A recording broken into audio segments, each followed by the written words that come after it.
Okay, start.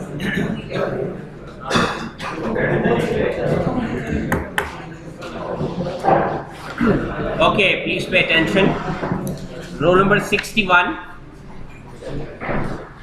62, 63, 64, 65, 67, 68, 69, 70, 14, 71, 72, 73, 74, 75, 76, 77, 78. Do we have 78? 78? He's not coming to the class. 79.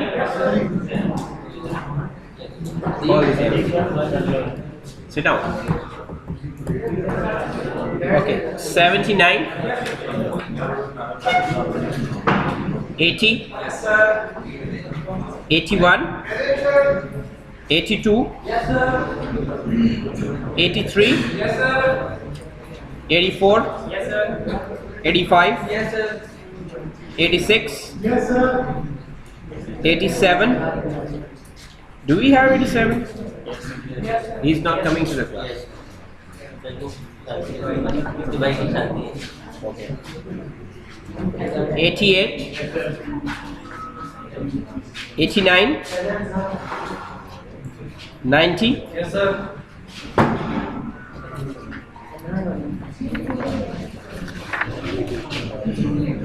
91. 92. 93. 94. 95. 96. 97. 98. 99. 100. 101. 102. 103. 104. 105. 106. 107. 108. 109. 110. 111. 112. 113. 114. Do we have 115? It does not exist.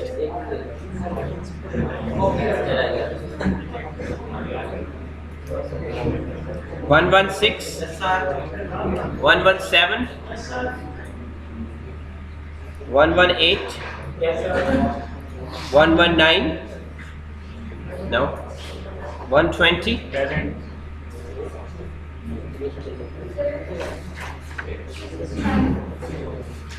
Okay, let me call it again. 61. Do we have 61? No. 62.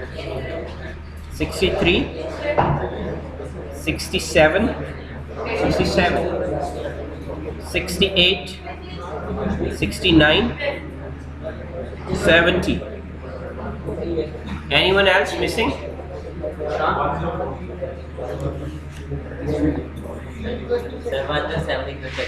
Sorry? 107?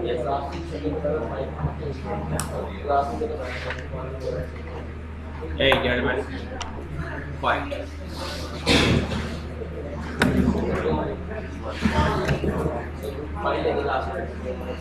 Don't worry about the file, make your own file. Okay, let's get started. Last time we were working on defined menu, and we covered material properties where we defined concrete, which was 3000 psi compressive strength and 60,000 Fy, 60,000 psi yield strength for steel. Then we defined frame sections. In frame section we defined 4 different sizes of beams and 4 different sizes of columns. You can define as many sizes as you want. Then we defined slab and wall. We defined 2 slabs, 5-inch thick and 6-inch thick, and a wall which was 9 inches thick. And I told you that for simplification we shall define slab as a membrane. In reality, slab is a shell element. It has bending stiffness as well as axial stiffness. But when your structures are large, you need a lot of memory to solve if you define it as a shell element. So of simplification, we model it as a membrane. But if you have a single story or 2-story, maybe 3-story structure, you can go ahead and define it as a shell.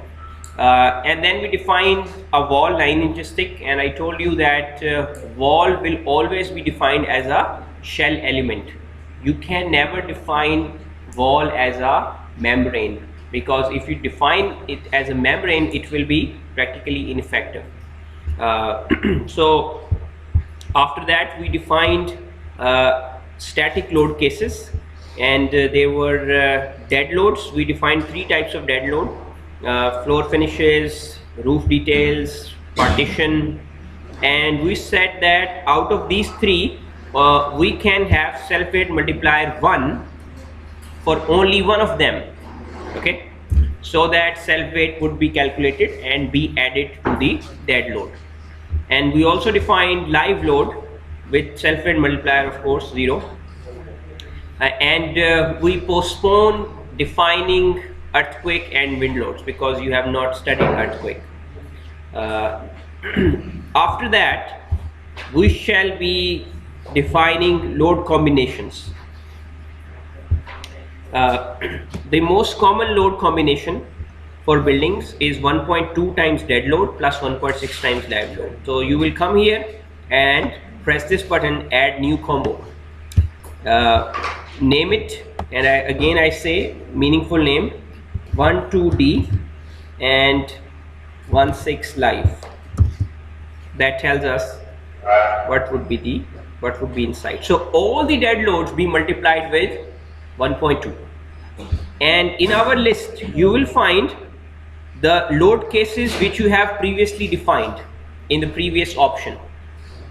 You see floor finishes, you see roof, you see partition, and you see live load, right?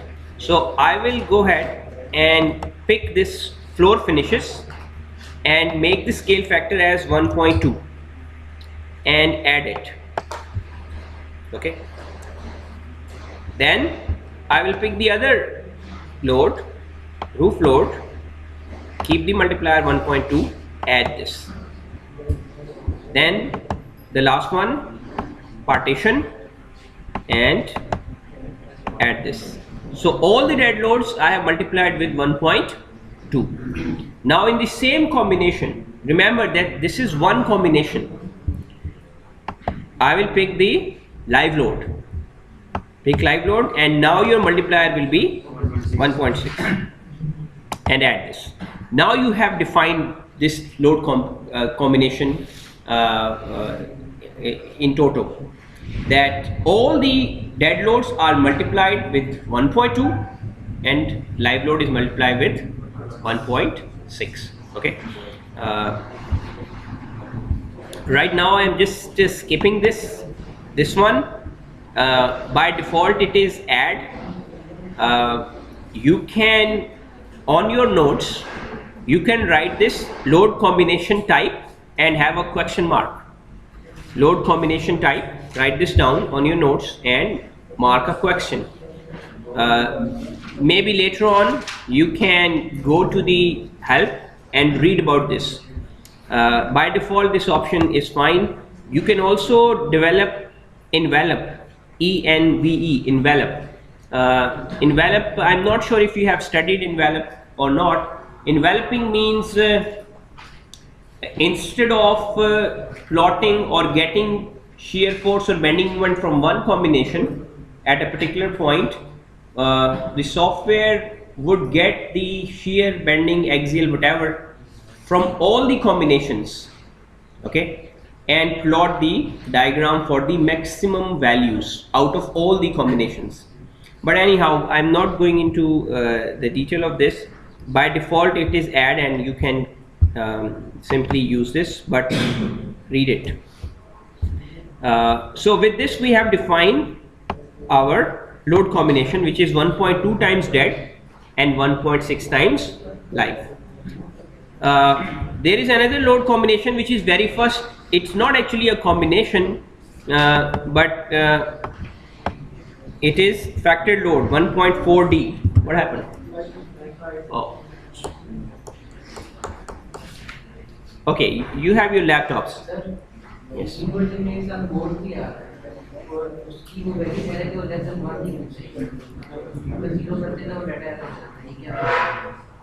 Is it something other than scale factor? Yes.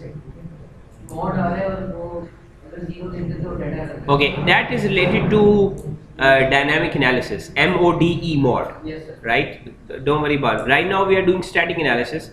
When you do the dynamic analysis for moving loads, or I should say time dependent loads like earthquake and wind, then the modes come into picture. So for static load analysis you don't have to worry about mods. Okay, the other load combination which I am defining is simply 1.4 dead. In true sense it is not a load combination because there is no other load except dead. It is, you can say, factor dead load. This one is actually very first combination or very first factor load in the list of load combinations in ACI code, and maybe I think you studied this in reinforced concrete as well. So you can on your laptops you can pick all the dead loads one by one and have scale factor equals to 1.4, but this time you will not have the live load, only 3 dead loads and factor is 1.4. Please do it, everybody. When you initially try to add a new load combination and open up this message box, it actually provides you the previous values of previous load combinations. So when you will add a new load combination, so it will give you already the values of previous load combination. So what you have to do is, in previous load combination dead loads were multiplied with 1.2, so you can change every 1.2 with 1.4. Is the power back? No? Yes, I think it's back. So you already have 1.2. Change that 1.2 to 1.4 and press the modify button. There is a button which says modify. Hit that button.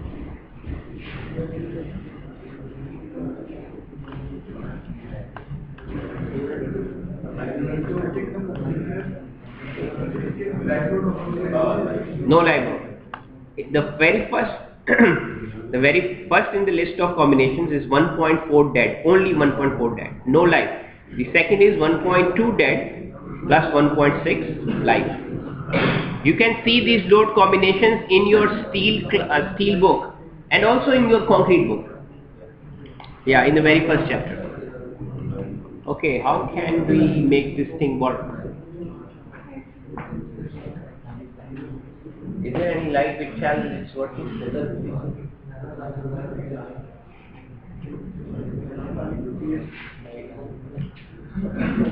The light. I think the power is back. This laptop is telling me the power is back. Can you check from the back? Oh yes, it's back. Yeah, come on.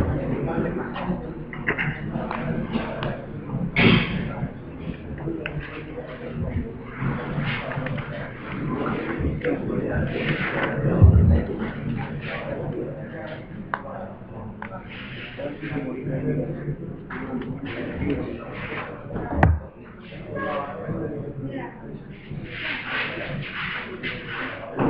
by any chance you have ACI code in this laptop?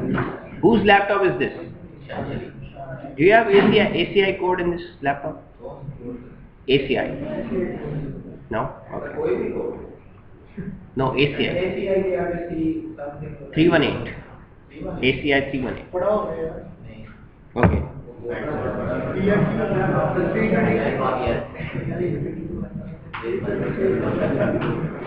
Okay, I will give it to you later on. Anyhow, I have defined this 1.4D just by going here, add new combination and changing the factor to 1.4 and no live load, and of course I change the name to 14D.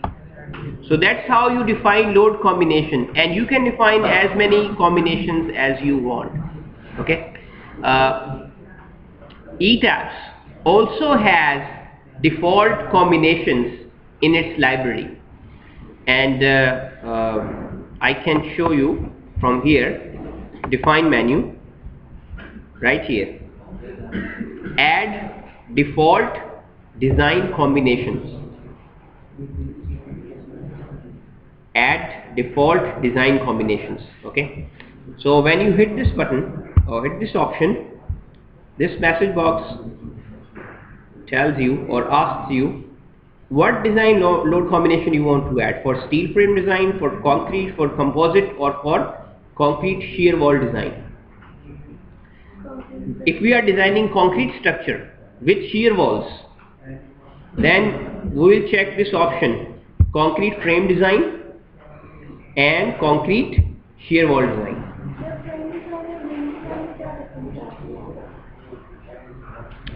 It is actually composite beam design. Composite is combination of steel and concrete. Steel beam with concrete slab on top of it. That is a composite beam. Okay. So right now we are just checking concrete frame design and concrete shear wall design. Okay. So when it shall design the structure, it will pick these load combinations from its library. But sometimes what happens is that when you are looking at the analysis results, then these combinations are not available. I am not sure about the new version, so that's why I defined my load combination there, 1.4 dead and 1.2 dead plus live, 1.6 live. So we'll see in the end what happens, but that's how you pull from the library the default design combination for the design of your structure. Okay, press OK. So we did materials, frame section, slab, static load cases, load combinations, and default design combinations. We are not covering this special seismic load effect and mass source because they are related to earthquake, and right now we are not going into earthquake, and definitely you have to do it. I ask you to note it down on your notes. We'll do it later. Special seismic load effect and mass source. Okay, after this I shall go ahead and quickly sketch my members.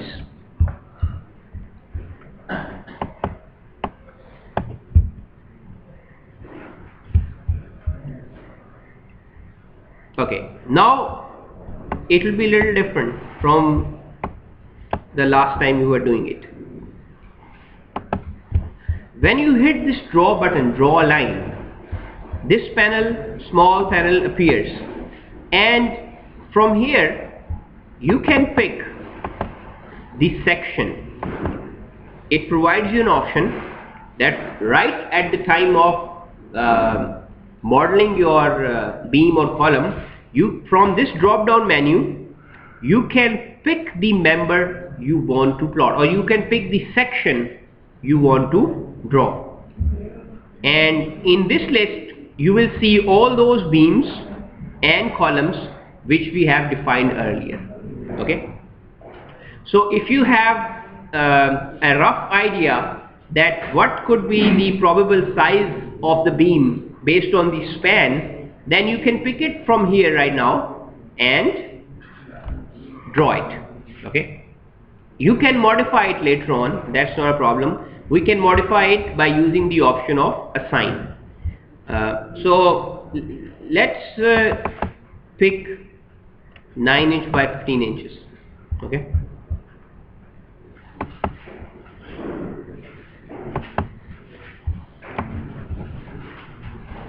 if my all beams are 9 inch by 15 inches, then that's the best way of doing it.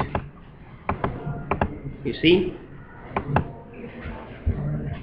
I hit this button, choose my option, and I make a window like this, all the grid lines in the window, and in one shot you have all the beams plotted, so you don't have to go and pick one by one. So all of them are here. Okay. Press save, and then I shall plot my slabs on one click. Now slabs are right here. We define 5 inch and 6 inches. So I pick 6 inch, sorry. So I click it like this, or I make a window and all my slabs will be in place, right? And I will go to this option and fill these objects. The slabs are now visible, so I can fill this.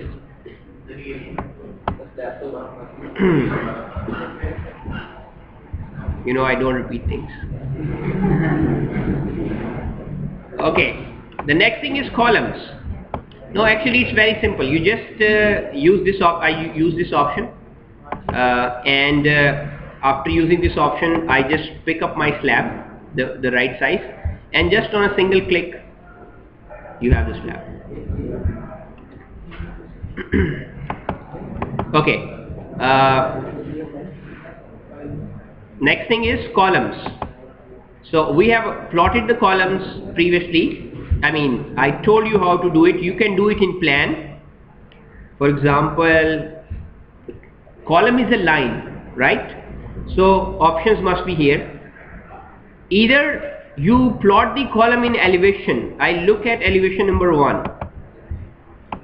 I can plot these columns 1, 2, 3, 4 like this, or I can plot my columns in plan.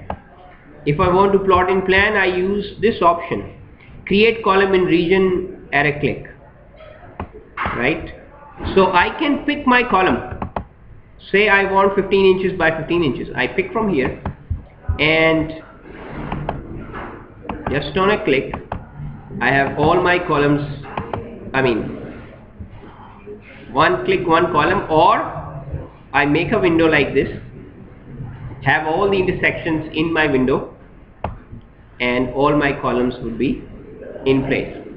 Okay, so that is a quick fix. And save it.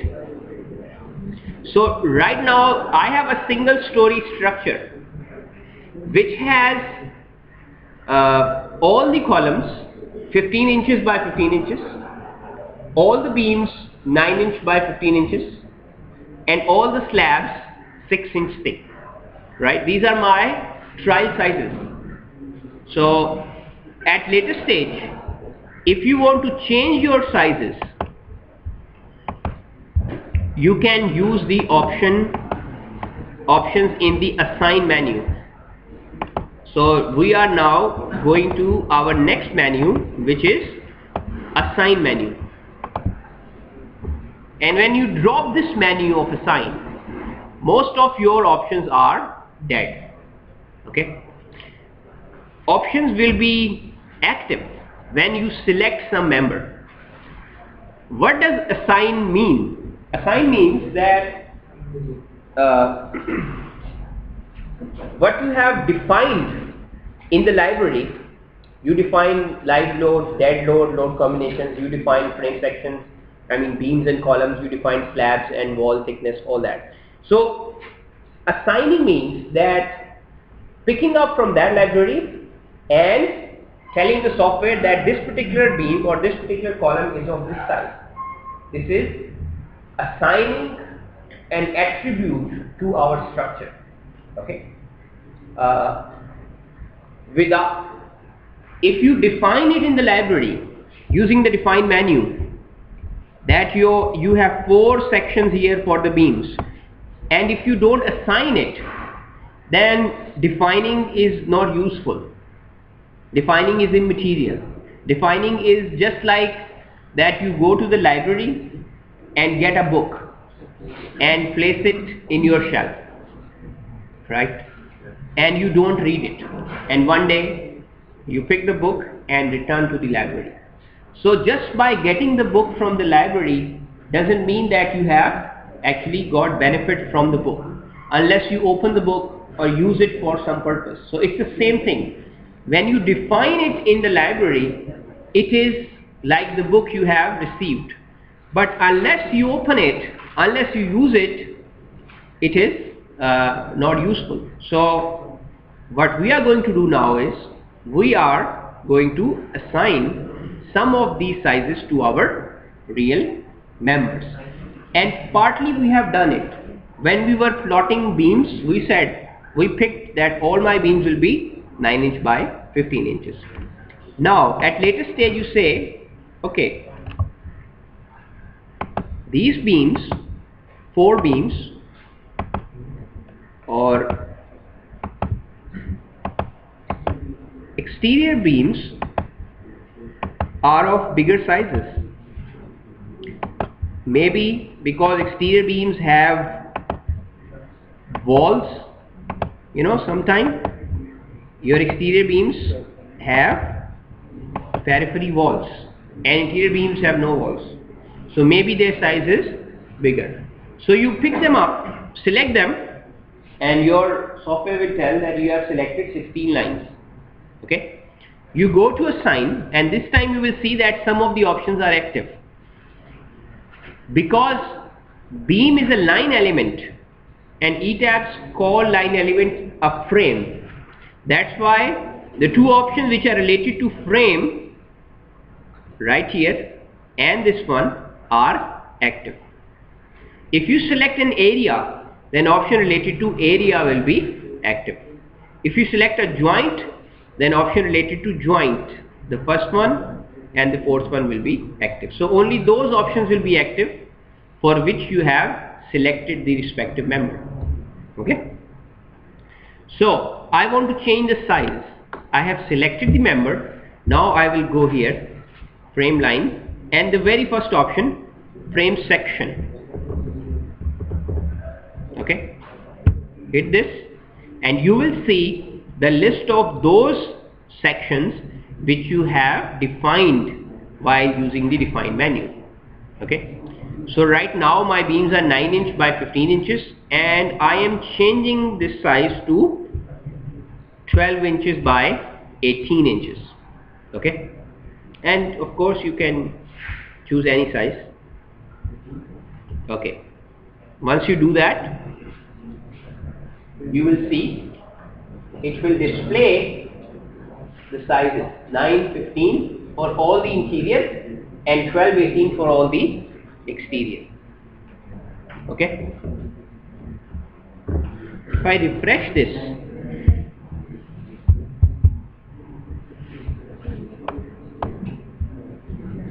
okay, now let me tell you one option. Set building view options. I go back. Set building view options. This option right here, view by color. Right now we are viewing our model by object. What does that mean? It means that all the beams are shown in one color, all the columns are shown in another color, all the slabs are shown in another color. Okay. That's why the beams which are 12 inch by 18 inches are also yellow, as well as 9 by 15, although these two have different colors in the library. Okay, so if you pick the second option, view by colors of sections, which means that 12 by 18 section has different color and 9 by 15 has different color. So you pick this option and you will see, press OK, that your beams, I am switching off slab fill, and now you will see that your beams of 9 inch by 15 inches, it's not very clear here, but these are blue and the other ones are red. You can display your structure by color to quickly identify that whether you have used different sections or any section is different, in case you sometimes need it, because when you are designing a big structure there are so many different sizes. So just by looking at colors you can differentiate that what beam is where, so you can pick your mistake sometime. Okay, how about the columns?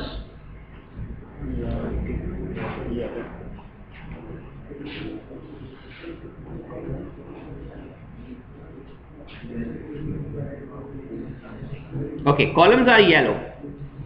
All of them are of same section. And if you look at the slab, put the slab, object fill, this slab which is 6 inches is blue in color. If I select all these slab panels just by clicking, notice this, on my click 8 areas, 9, 10, 11, 12, 13, 14, 15 and 16 areas. If I go to assign and now I want to change the size of my slab, you will see that this option of shelf/area will be active, and the first option, and instead of 6 inches now I am picking 5 inches. Okay, let me delete this unnecessary definitions. Some of them are by default and I don't need them. Okay, now I'm picking slab 5 inches. You will see that 5-inch slab has a different color. Okay, so you can change the section from the assign menu. Okay, now your structure looks something like this, and this is a line model. It doesn't show the size, 9 inch by 18 inches or 12 by 18 inches, is just a line. You can actually extrude this view from set building view options right here, extrusion. When you extrude the view, it will show you the sizes, relative sizes. Extrude, I think there is an option of extrusion in AutoCAD, right? Yes, go ahead, extrude it and you will see something real.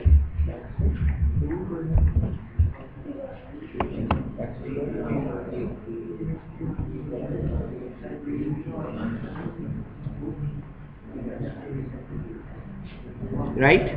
So you see that if I look at the elevation, you see there is the depth of the member, there is width of the column. Right? In extrusion, elevation 1 is at the periphery, 18 inches by 12 inches, 12 inches by 18 inches, and then on elevation 2, the interior beam is different, it's 9 by 15. Right?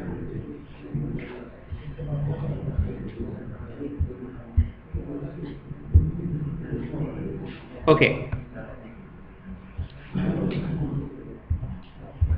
Okay, now look at the support. So I told you how to assign the sections to the line element and how to assign the section to the slab element or area element. Now I will tell you about joints, and for that I am going to elevation 1. Look at elevation 1, look at the supports for all the columns. Right now all the supports are hinge supports. You can see this triangle, these are hinges.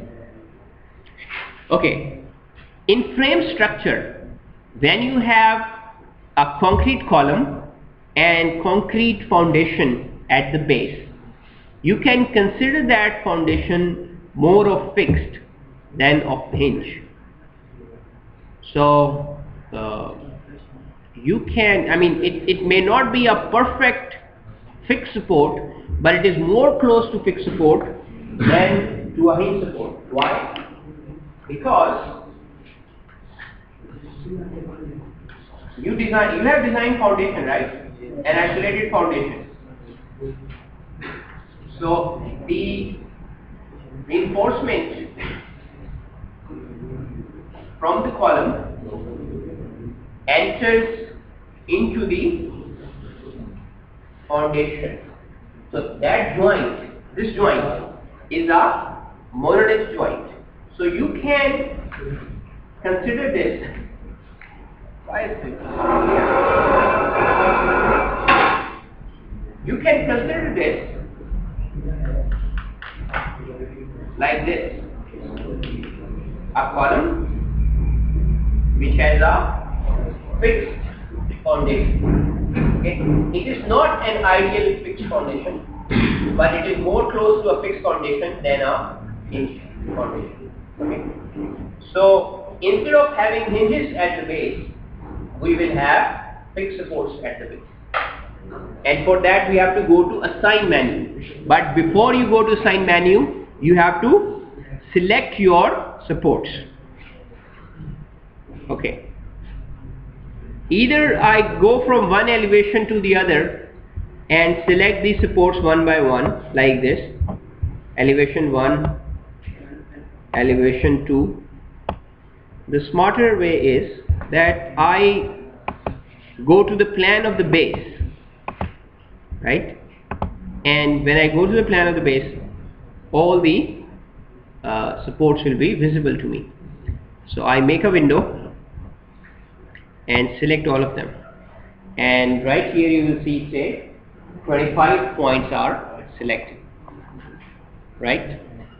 And you can have a 3D view and you can see that it's not very visible, but maybe on your laptop a selected support look little different from an unselected support.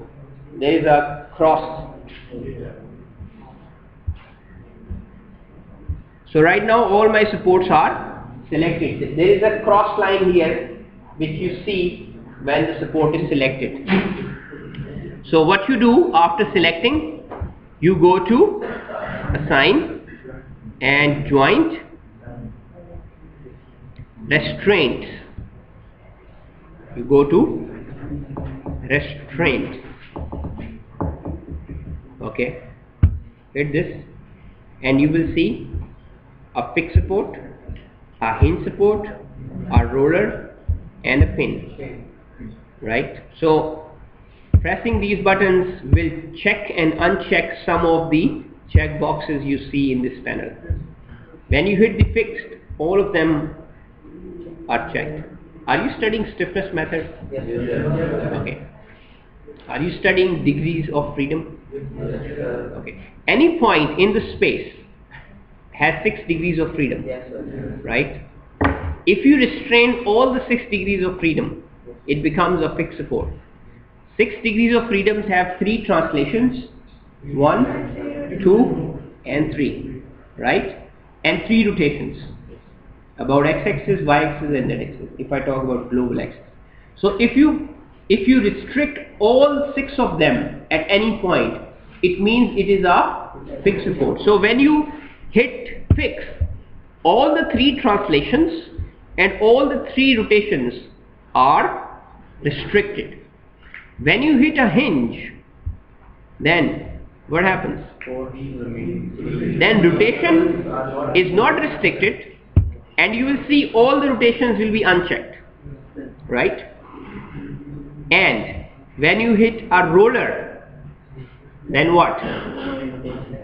One thing is all the rotations still remain unchecked, but on the roller you allow a translation. What translation?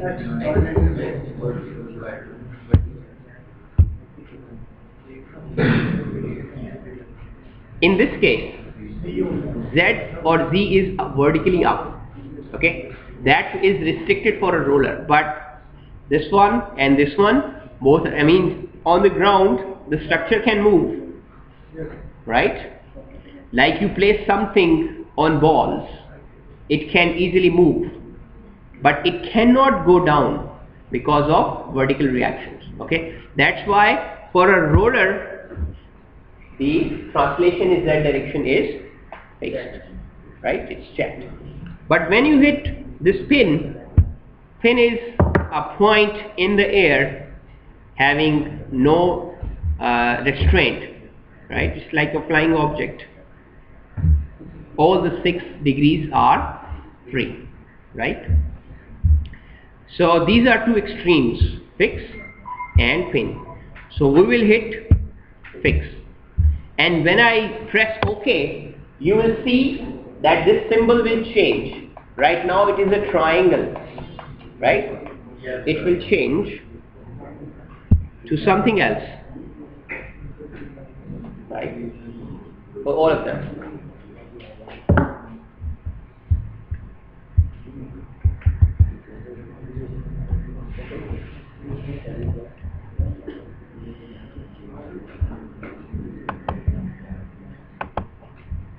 Okay, so we have the sections assigned to our beams, columns, slabs, and our footing or foundation is also assigned as fixed. Let me see if there is anything else I need to tell you about at this stage, although there are many options.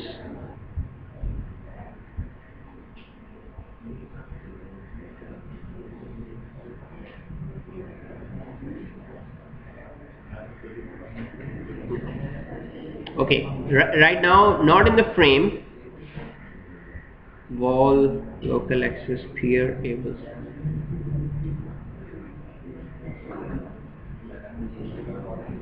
Okay, so right now we don't need to know much about it.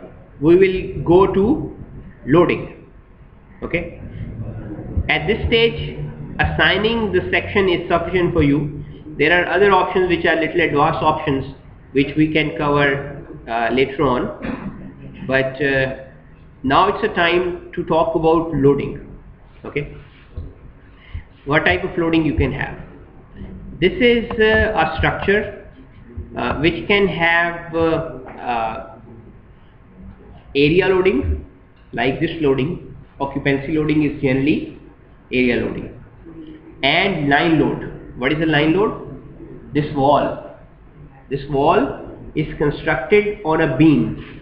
You see that beam on the top? There is a beam underneath. So this wall is directly above that beam. So when you are modeling that beam, you have to apply the load of this wall. Okay. Now the question is, you need to know how much is the load, right? So you need to understand how to calculate UDL for a wall. Okay, and for that you need to know the dimension, right? And you need to know the density of the material. This is bricks, right? It may be around 100, sorry, in kilograms per meter cube. Yes, and in pounds it may be something like 120. Okay, I will tell you a shortcut. I mean, it's not a shortcut but pre-calculated value. So I will tell you in a minute, but let's talk about this. So your slabs can have area loading, which can be live load, which can be dead load. It can be, I mean, any type of dead load, maybe partition load, maybe floor finishes, maybe if it is the roof, then roof details. So what you need to do is, you need to have these loads ready with you, that from the architectural plan, you need to figure out what is the loading for a specific panel. For example, you look at the architectural drawing of a school and you see that there are some classrooms. So you need to write on your plan that, okay, what is the live load for the classroom? Then there are corridors. You need to write on the drawing what are the loads for the, what is the loading for the corridor. There is a staircase, what is the loading for the stairs? And if it is a laboratory, if it is a store, any occupancy. So based on occupancy, you have to know what is the probable live load. And where do you get from? You get it, the main source, the primary source is American Society of Civil Engineers, report number 7. Okay, I want to go to notepad. Okay, ASCE, report number 7. Okay.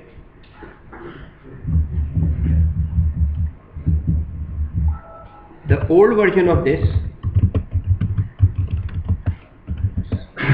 ASCE 705.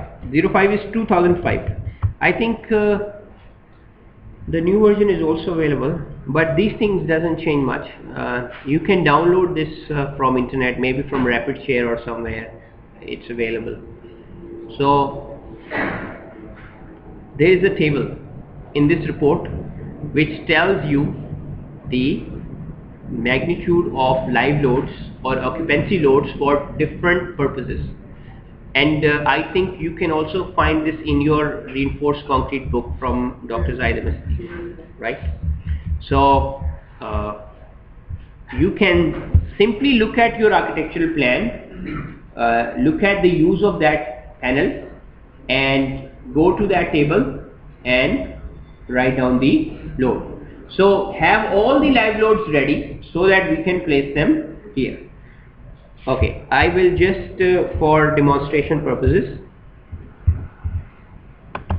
because we are doing it in pounds and feet, so I will come here and change my units to pound feet. Okay, pounds feet.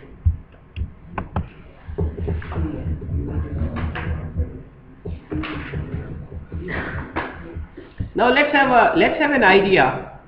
Let's have an idea in real life that what can be loading in a classroom. For example, this classroom. If I talk about 1 foot, 1 foot is a space like this. This is 1 foot maybe, and 1 foot. If you draw a box 1 foot on the ground, 1 foot by 1 foot, how many students can stand in 1 foot by 1 foot? Right? Maximum 1. Right?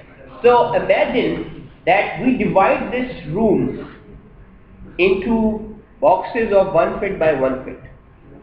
Okay? And in every 1 foot, 1 student is standing. Then what would be the load, area load? What is the weight of our student? Okay,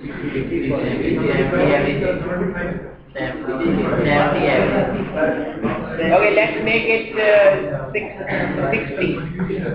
Okay, 60 kgs is what in pounds? How many pounds we have in 60 kgs?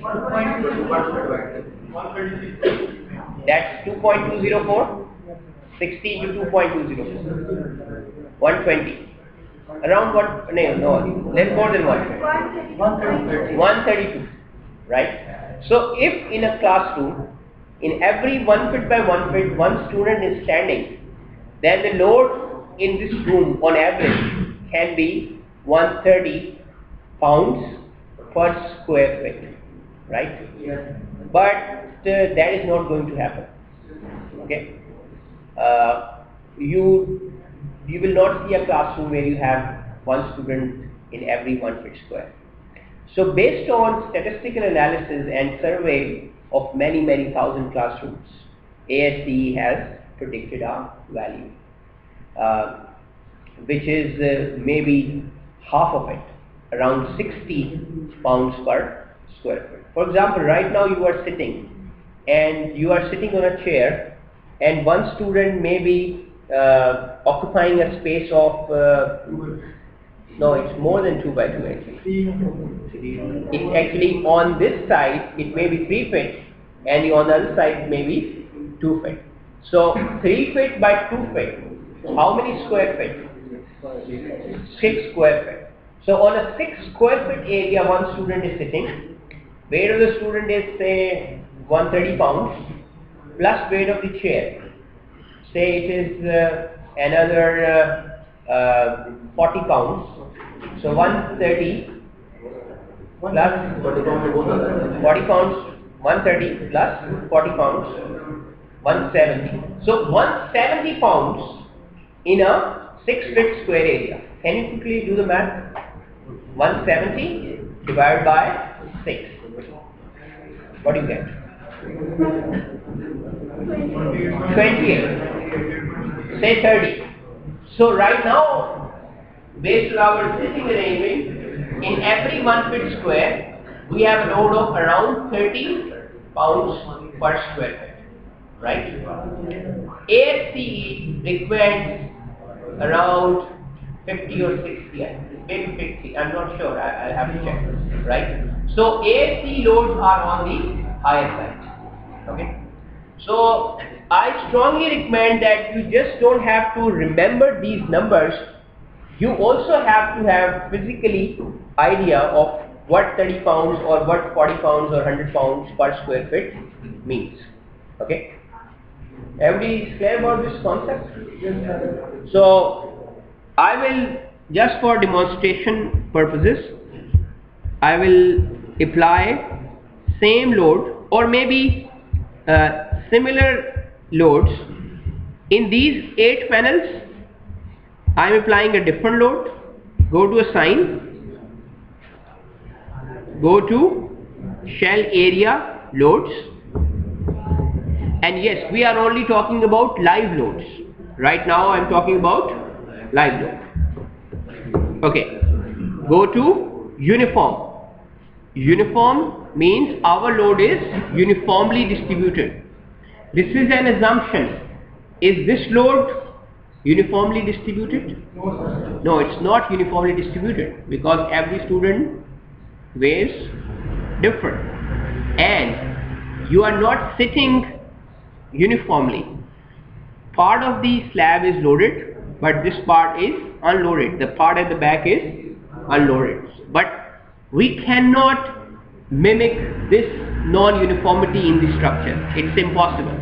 So that's why your loads are on the higher side to be conservative and because it is approximate. So hit uniform and you will have this message box. So from here you pick the load you want to assign, and in this list all those loads will be there which you have already defined in your library, right? So I am picking live load. At the beginning you can simply choose this option, add to existing load, and right here right here pick up the direction, okay, and gravity is the right direction of course, and I am putting 60. 60 means 60 pounds per square feet. Right here at the bottom you will have units, 60 pounds per square feet.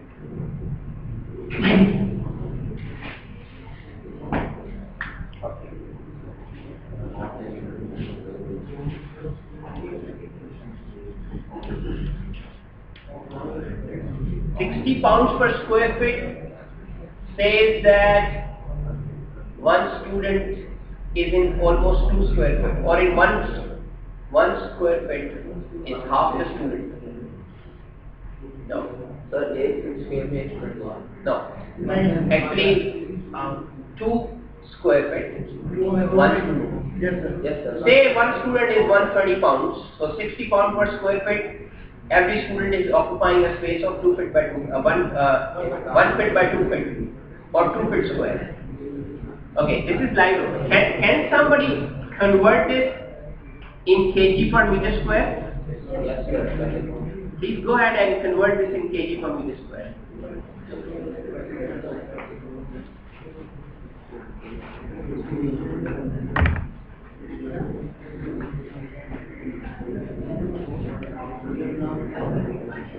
Convert this in kilogram per meter square. Yes.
Okay, so 60 pounds per square feet is equal to approximately 300 kilograms per meter square. You have an idea of a meter square, right? And 300 kilogram, 293 or 300 is how many persons? 4 to 5. If it is 60, 16 to 4 is 240. 16 to 5 is 300. Right. So this means in a meter square box, approximately 5 persons. Right. So I just want to give you a physical idea of the magnitude of the loading. So I just put 60 live load at 60 pounds per square feet. Press OK, and you will see that all the panels on the top have a load of 60 pounds per square feet. And the other ones I am just purposefully doing different. Selecting again, going to assign. shell area loads and uniform, and this time I am doing 100. Okay, 100 pounds. Generally the corridors and open areas are 80 to 100 pounds.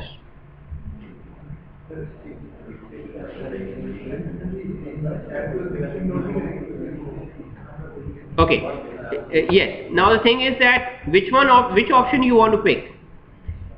If you pick replace existing load, then it will replace any existing live load on these selected panels with 100 pounds.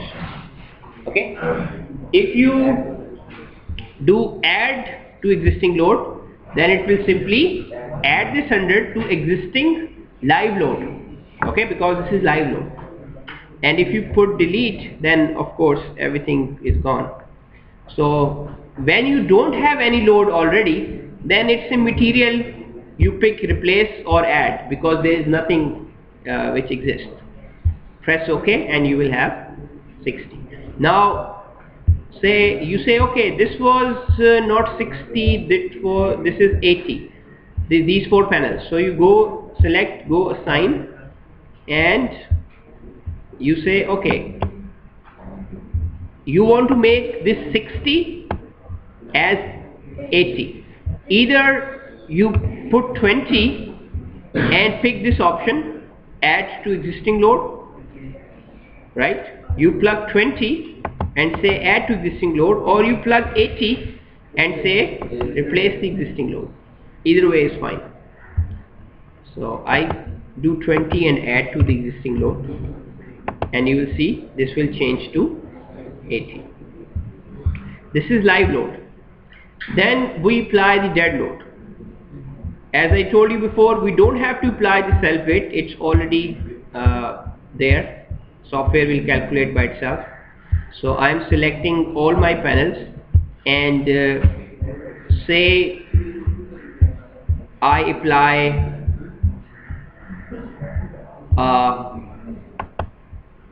floor finishes load.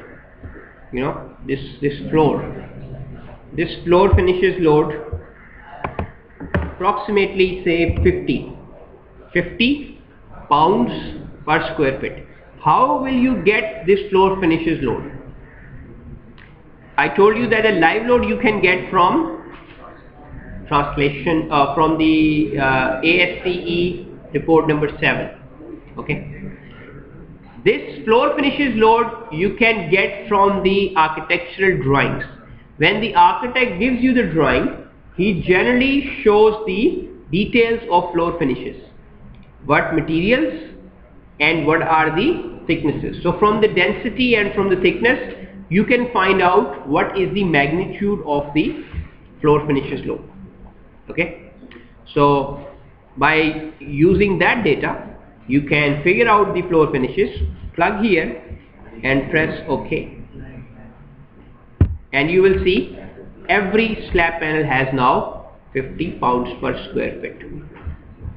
And on the top, right on the top, I mean in this window on the title, you see uniform load gravity floor finishes, FF.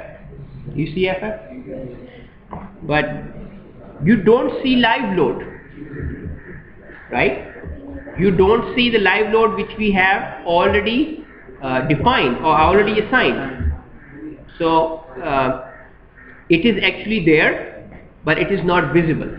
Okay, I can show you how you can look at it, but before that I want to apply the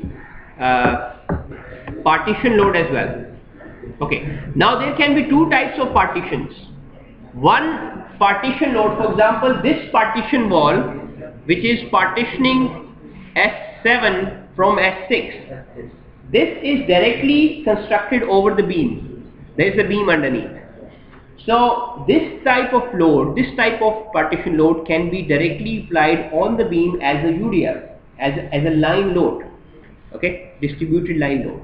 But there may be partitions which are inside the slabs or on the slab panel, not on the beams directly. For example, right here, this is one beam and that is another beam. In between, there is no beam.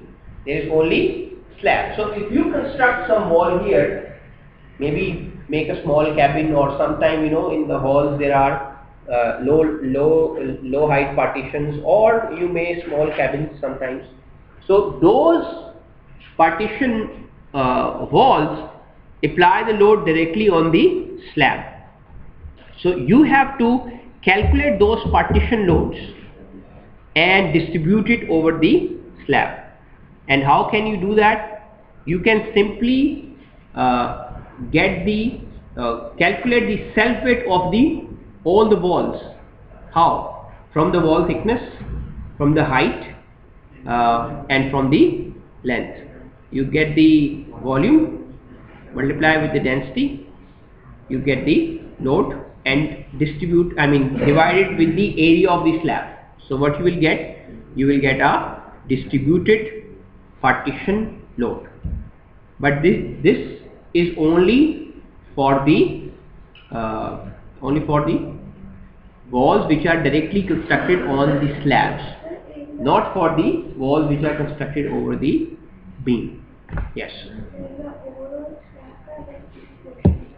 Now that is your judgment.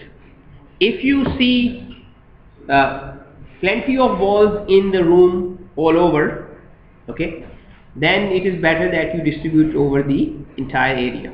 But if you see that right in the corner somewhere you have some construction, then it is not logical that you get the load and divide it over the entire area. It's not logical. So in that case you can distribute the load over the smaller area. That's why I have modeled my structure in individual panels, so that if there is specifically a load on a particular panel, I just assign the load to that panel and not to the entire floor. Okay. So I want to select all of them again. I selected all of them previously. So instead of clicking all of them again, I can just go here and hit this button, get previous selection.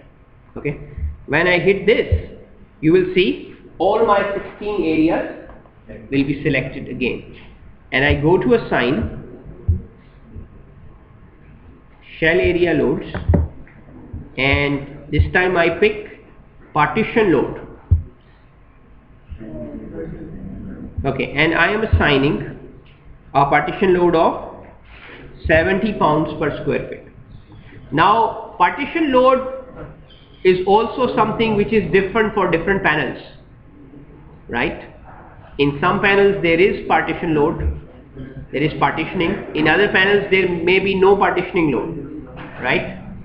And for example, at the roof on the top, you don't have any partition load, you only have roof details. So 70 pounds per square feet, and I press OK, and all my panels are now 70 pounds per square feet.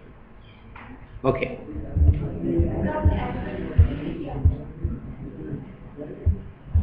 Because there was no partition load existing already, so it doesn't matter. I choose add or replace. Okay. Add or replace will only work with partition load. I was applying 70 pound per square feet partition load for the very first time. There is no existing partition load. That's why you pick the add option or replace option. It's immaterial because already there is 0. So no. It's because you have defined them in different separately. There is an option you can actually define only one dead load. I have defined 3 dead loads: partition, floor finishes, roofs separately. If you choose to define only one dead load, then you have to manually add them before applying it.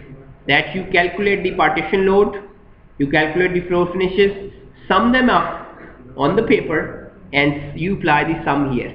But it is advisable that you keep them separate, because sometimes you have to make some specific change. So if they are combined, then it changing becomes lengthier procedure. So I strongly say keep them separate, although all of them are dead loads. Okay. So I have applied live load, floor finishes and partition. And let me show you the way how you can make one of the the loads visible to you. Right now you can see partition loads. So if you go to display and say show loads and come here, shell area, because these are area loads. You can also use the option of frame loads to display the line loads. Okay. Right now we have not applied any line load on the beam, it's only the area load. Okay. So you hit this shell/area loads and you will be asked what load you want to see, and in the list you will have the loads which you have defined. Okay. Floor finishes, roof, partition and line. If I pick roof,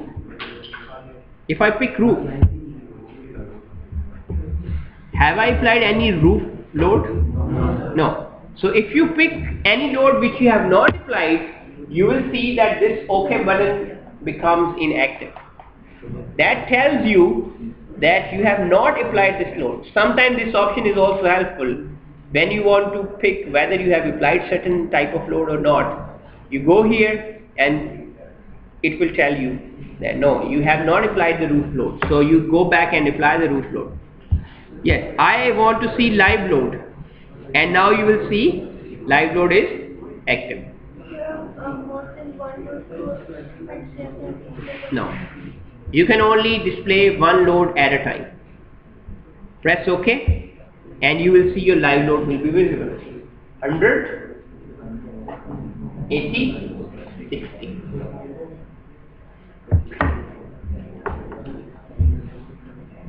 Okay. Next option is yes, there is another way you can see all the three loads, not on the panel, but you can get that information. Right click on your slab panel. When you right click on your slab panel, you have area information. It tells you what area is this. For example, this is 225 feet square area on which you have clicked. One panel is 15 feet by 15 feet, so that tells you area, it tells you perimeter, it tells you other coordinates. It tells you assignment. It tells you that you have assigned a 5-inch slab to this panel. Okay. It tells you what loads you have applied. You have applied floor finishes of 50, partition of 70 and live load of 80. Right. So you can see that information together at one point on a right click.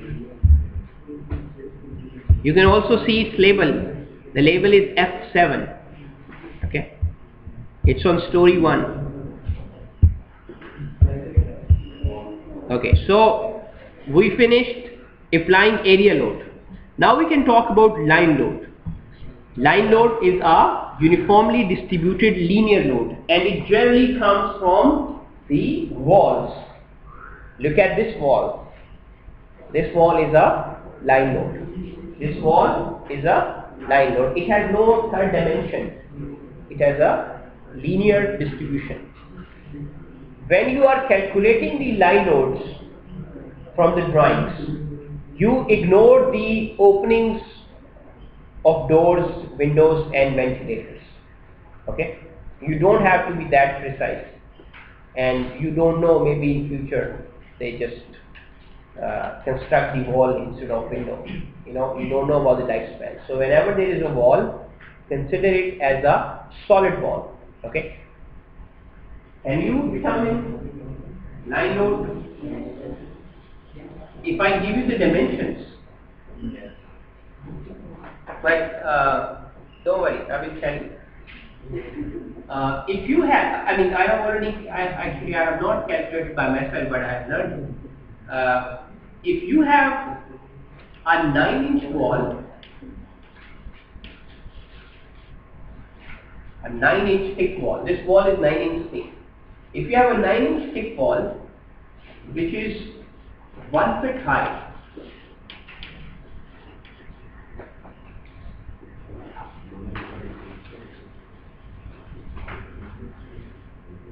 a 9-inch thick wall which is only 1 foot high, its weight will be 90 pounds per foot.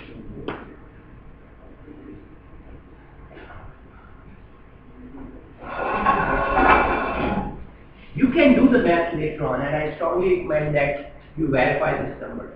Okay, 9-inch thick, 1 foot high, and length is immaterial because I am talking about 1 foot.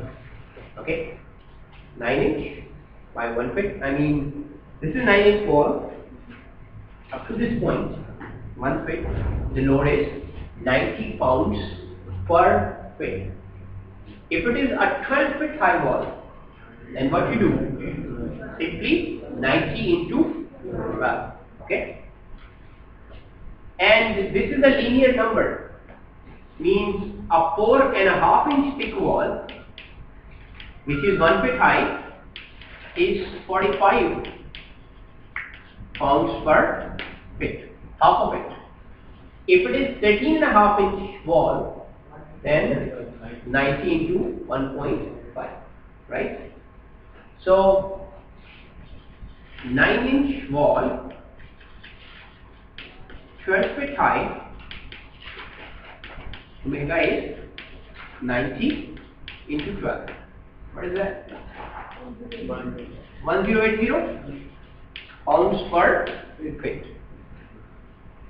right?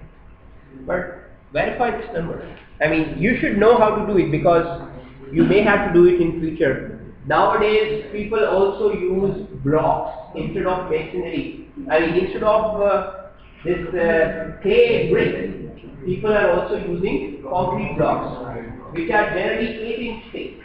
Okay. Now, for an 8-inch thick concrete block, which is made up of concrete, the thickness is different, the density is also different. So this 90 pound per foot will not work there. You have to calculate it by yourself. So that's why I'm saying that you should get this number by yourself. Okay?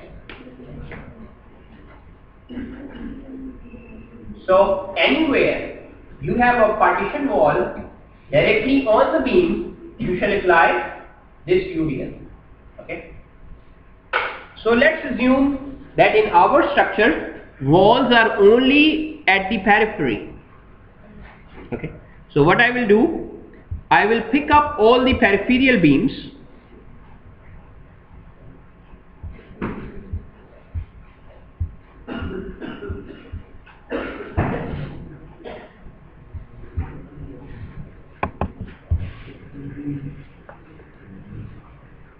I want to quickly pick up the beams. I switch off floors, I switch off columns and see what I get. I simply get the beams.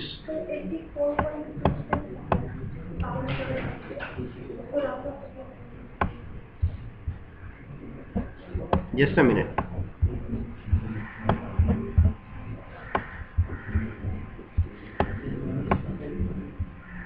Okay. So you see that when I selected beams, my joints are also selected. But don't worry about the joints because when you select a beam and then joints are also selected, the load will only be applied on the beams if I use this option of frame/line load.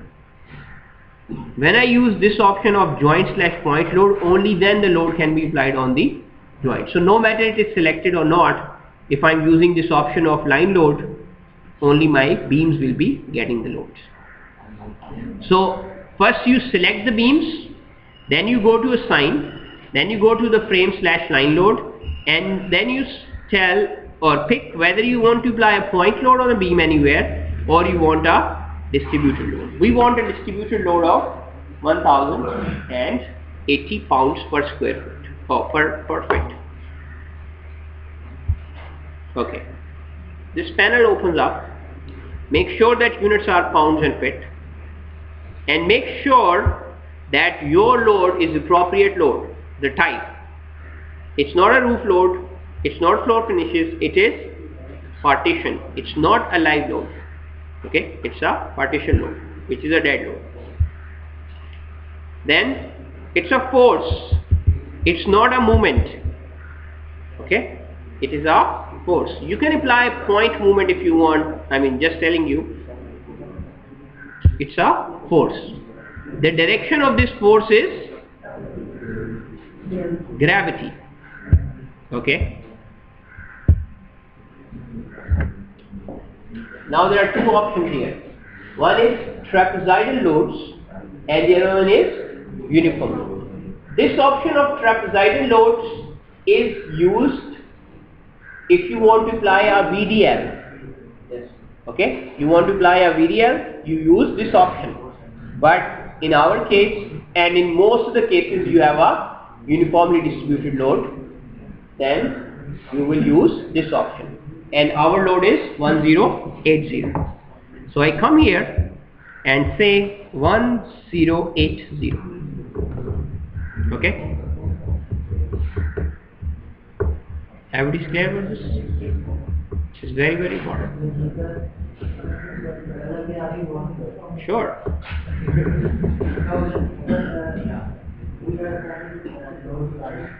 We are assigning. Yes.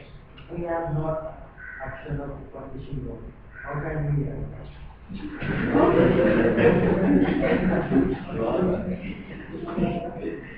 Okay, a very good question.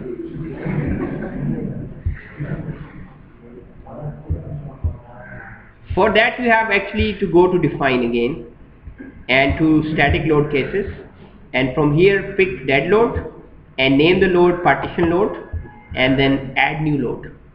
Okay. Okay, so I have selected all my beams where I want to apply partition load. I go to assign, go to frame line load and go to distributed load. Do you remember I told you that if you have that small symbol right there, what does that mean? We can find it anywhere on the window. Not anywhere on the window. One there. Right here. Right here in our this bar. No, it's not called menu bar. This is menu bar. This is toolbar. Right here, toolbar. Floor finishes, on fit, force, gravity, and load is 1080. 1080. Yes, we have to make sure it is PL, not FF. It is partition load. Okay. And you will see a distributed load. Okay. And I will switch on my columns and beams because of floor. Okay. Now again it disappears, but you can use the option of display. Show loads, frame line loads. You see, when you pick FF, this option is dead because you never applied a line load which is FF. You have no live load which is line load, so that's dead. You have only partition load which is a line load, that's why it is active. And you see the load, right? You can change the units and it automatically changes. 1.08, right? This 1080 pound per foot is actually 1.08 kip per foot, right?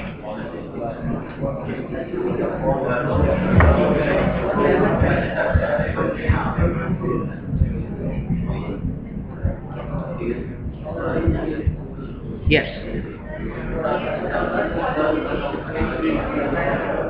Sorry? Okay.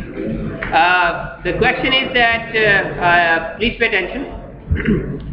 The question is that the same load is also visible on her columns. That's because when you selected the beams, you also selected the columns. When I selected the beams by making the window, I first switched off my columns. Okay?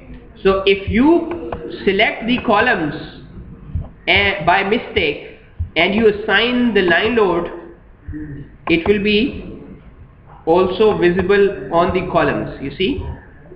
So make sure that you have appropriate selection. I selected by window, but before that I switched off the column, but she didn't switch off the column and make the window. So all the columns were also selected, right? That's the problem. Undo this.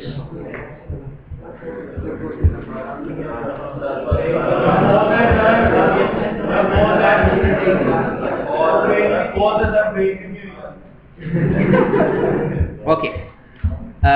Yeah, we stop here. But you have to give me your groups.